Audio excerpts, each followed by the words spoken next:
আমার স্বপ্ন বাইক কেনার, আমার বন্ধু তো তার স্বপ্ন পূরণ করে ফেললো। আল্লাহ জানে আমি কবে বাইক কিনতে পারি। ও শাহেদ, হ্যাঁ বন্ধু বল। বন্ধু এদিকে আয়।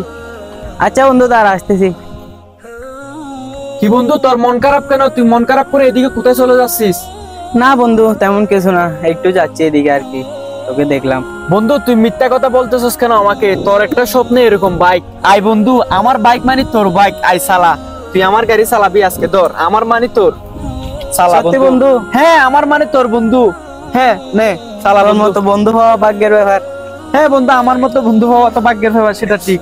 চালা বন্ধু, তুই চালা, স্টার্ট কর বন্ধু। তুই আমার কলেজার বন্ধু।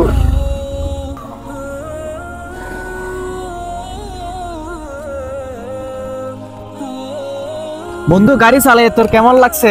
আলহামদুলিল্লাহ, ভালো লাগছে। আমার নিজের স্বপ্ন পূরণ না হলেও কিন্তু তুই যেহেতু আমাকে চালাইতে দিছিস বন্ধু, আমার স্বপ্ন পূরণ হওয়ার থেকে বেশি খুশি হয়েছি আমি। আলহামদুলিল্লাহ, শুক্রিয়া। এরকম অনেক বন্ধু আছে ভাই, যখন নতুন বাইক একটা কিনে তখন সে পুরাতন বন্ধুগুলাকে ভুলে যায়। সেজন্য ভাই, যতই বড় হন না কেন আপনি কখনো বন্ধুত্বকে হিংসা করবেন না, ভুলবেন না।